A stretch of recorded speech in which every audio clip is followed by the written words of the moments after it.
বাংলাদেশ পুলিশের সাবেক আইজিপি, সাবেক র্যাবের প্রধান বেনজির আহমেদ, তাকে দুবাইয়ে গ্রেফতার করা হয়েছে।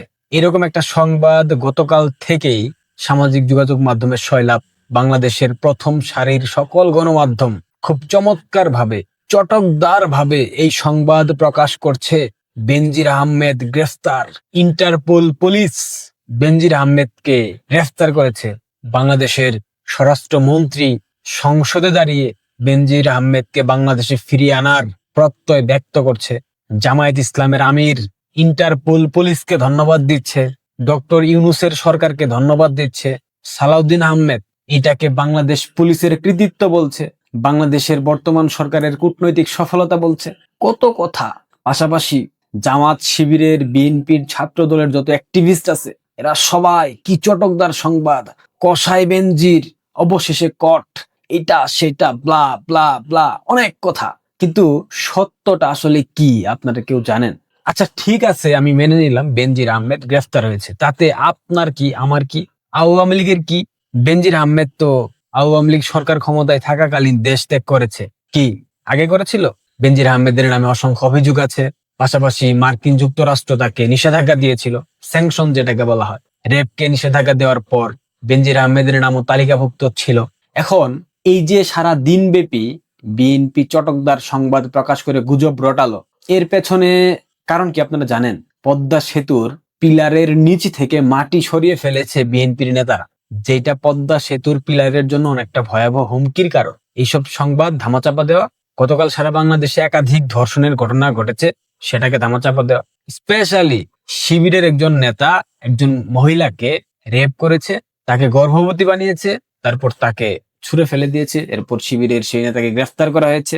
এইসব ইস্যুকে ধামাচাপা দেওয়ার জন্য বেনজি ইস্যুটাকে এমন ভাবে চটকদার আকারে মিডিয়াতে আনা হয়েছে, আর সেই ফাঁদে পা দিয়ে ফেললো আওয়ামী লীগের অনেক অ্যাক্টিভিস্ট। কয়েকজন বেনজির আহমেদকে মহান বানাচ্ছে, কয়েকজন আবার বেনজির আহমেদকে গালি দিচ্ছে। এইটা আমার কোনো বিষয় না, আপনাদের যা ইচ্ছা করেন, কারণ আপনারা স্রোতের তালে গা ভাসাতে খুব পছন্দ করেন। আপনারা অ্যাটেনশন সিকার, আপনারা লাইক, কমেন্টস, শেয়ার এইসবের জন্য পাগল হয়ে আছেন। হামে শিশু মারা যাচ্ছে, মনে আছে আপনাদের? লিখেন একটা স্পষ্ট শব্দ, লিখেন না। ধর্ষণ হচ্ছে, কয়টা লিখেন আপনারা। কোথায় কে ভাইরাল হচ্ছে, ব্যারিস্টার রুমিন ফারহানা কি বলছে, শিবিরের যৌন দাসী জুমা কি বলছে, এইসব শেয়ার করা নিয়ে ব্যস্ত থাকেন। বেনজির আহমেদ গ্রেফতার হয়েছে, আপনি জানেন? আপনি দেখেছেন? ইন্টারপোল সম্পর্কে আপনাদের আইডিয়া আছে? নাই তো। থাকলে এই ধরনের চটকদার সংবাদের, চটকদার হেডলাইনের যে ফটো কার্ড, এগুলো আপনারা শেয়ার করতেন না। আইজিপি বেনজির আহমেদকে গ্রেফতার করা হয়েছে ইন্টারপোলের রেড নোটিশ জারির মাধ্যমে, তাই তো? এটাই তো আপনারা জানেন। কিন্তু আপনারা কি জানেন ইন্টারপোলের যে ডাটা বেজ আছে, প্রকাশ্যে সেখানে বেনজির আহমেদের নাম নাই। ইন্টারপোলের ওয়েবসাইটে ঢুকেন, দেখেন, তারপর বিশ্বাস হবে। আমার কথা বিশ্বাস করার প্রয়োজন নাই। আর ইন্টারপোল কি কোনো বাহিনী, মানে সশস্ত্র বাহিনী? ইন্টারপোল মানে তাদের হাতে অস্ত্র থাকে, তারা কি গিয়ে গ্রেফতার করে? না ভাই, ইন্টারপোল কোনো গ্রেফতারকারী বাহিনী না।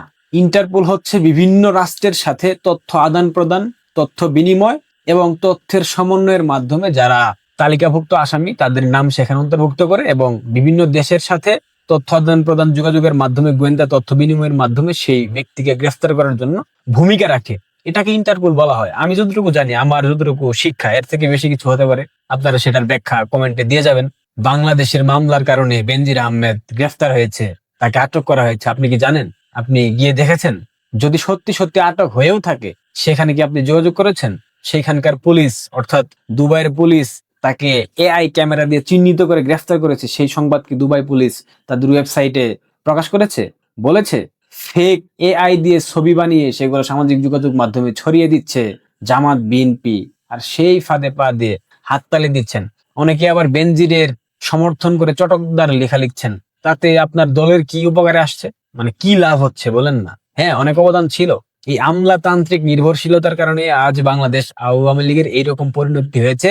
বাংলাদেশ আওয়ামী লীগের নেতাকর্মী সমর্থকরা দল থেকে মুখ ফিরিয়ে নিয়েছিল শুধুমাত্র আমলাতান্ত্রিক নির্ভরতার কারণে। এখানে দুর্বৃত্তায়ন হয়েছে, হয়নি সেটা বলবো না, বাট আমলাতান্ত্রিক নির্ভরশীলতা একটা রাজনৈতিক দলকে অন্তঃসার শূন্য করে ফেলে, যেটা বাংলাদেশ আওয়ামী লীগের ক্ষেত্রেও হয়েছিল। এটা কি আপনারা মানেন?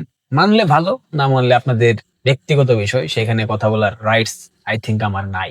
দেখেন, দুবাই একটা করাপ্টেড কান্ট্রি, পৃথিবীর যত সন্ত্রাসী জঙ্গি দুবাইয়ে গিয়ে পালিয়ে থাকে, সেখানে অর্থের বিনিময়ে যে কোনো ধরনের ভিসা স্ট্যাটাস পরিবর্তন করা যায়। তার মানে এই না দুবাইয়ে গিয়ে এই আতঙ্কবাদী জঙ্গি সন্ত্রাসীরা অপকর্ম করে না, পৃথিবীর বিভিন্ন দেশ থেকে লুটপাট করে অর্থ হাতিয়ে অপকর্ম করে এসব কিছু করার পর যখন দুবাই পালিয়ে যায়, সেখানে দুবাই সরকার তাদেরকে আশ্রয় দেয় অর্থের বিনিময়ে, সেখানে ভিসা স্ট্যাটাস পরিবর্তন করে দেয় অর্থের বিনিময়ে। সেখান থেকে চাইলেই কাউকে আনা যায় না। আর শুনতে পাচ্ছি বেনজির আহমেদ পর্তুগালের নাগরিক, সেক্ষেত্রে তাকে যদি ডিপোর্ট করা হয় পর্তুগাল করবে, বাংলাদেশে তো করবে না। আই থিঙ্ক সে দুবাই গিয়েছে পর্তুগালের পাসপোর্ট নিয়ে, সম্ভবত বাংলাদেশি পাসপোর্ট মনে হয় না ব্যবহার করেছে। এত লাফালাফের কি হচ্ছে, এত নাচানাচির বা কি আছে? দেখেন, দুবাই একটা আন্তর্জাতিক হাব, মানে এমন একটা জায়গায় দুবাইয়ের অবস্থান, সেখান থেকে অনেক কিছুই করা সম্ভব। ধরেন সেখানকার ভিসা জটিলতা, ট্রাভেল ব্যান হওয়া, ব্যাংক ঋণ, মানি লন্ডারিং কিংবা আন্তর্জাতিক নজরদারির মতো বিভিন্ন বিষয়ের কারণে অনেক সময় জিজ্ঞাসাবাদের জন্য সেখানকার পুলিশ অনেককেই নিয়ে যায়, আটক করে নিয়ে যায়, কিন্তু সেই জিজ্ঞাসাবাদ শেষে আবার কিন্তু তাদেরকে মুক্ত করে দেওয়া হয়। সুতরাং কাউকে কোনো বিমানবন্দর থেকে আটক করা মানে তাকে গ্রেফতার করা হয়েছে, তাকে বাংলাদেশে ফিরিয়ে আনা হবে, তাকে বাংলাদেশে ফিরিয়ে আনবোই আমরা, এইসব গাল গল্প সবাইকে বুঝাতে আসবেন না।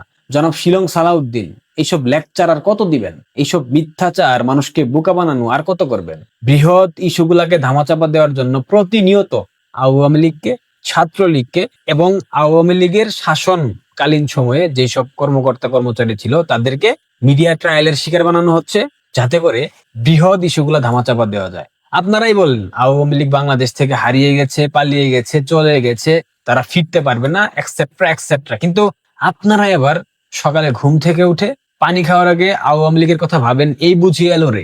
এরপর ব্রেকফাস্টের টেবিলে আওয়ামী লীগ নিয়ে আলোচনা করেন, নাস্তার শেষে অফিসে যান, সেখানেও যেতে যেতে আওয়ামী লীগ নিয়ে আলোচনা করেন, অফিসে যান, সেখানে গিয়েও কলিগদের সাথে আওয়ামী লীগ নিয়ে আলোচনা করেন।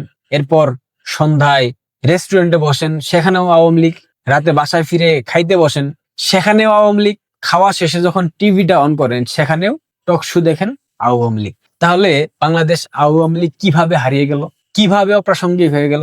আপনার দৈনন্দিন জীবনের প্রত্যেকটা কাজের ক্ষেত্রে, প্রত্যেকটা কাজের ফাঁকে ফাঁকে, প্রত্যেকটা কাজের সময় আওয়ামী লীগ আপনার মাথার মধ্যে ঘুরপাক খায়। যদি কোনো জিনিসের গুরুত্ব না থাকে, প্রয়োজনীয়তা না থাকে, সেই জিনিস কিন্তু বাংলাদেশের মানুষ স্পেশালি মাথায় রাখে না, মনেও করে না। প্রেমিকা যদি ভালো প্রেম না হয়, যদি গভীর প্রেম না থাকে, সেই প্রেমিকা যখন চলে যায় তাকে নিয়ে কেউ ভাবে না। আর সেই প্রেমিকার প্রতি যদি আকর্ষণ থাকে, ভালোবাসা থাকে, মন থেকে, দিল থেকে, সেই প্রেমিকা অনেক দূরে চলে গেলেও তাকে বারবার মানুষ মনে করে।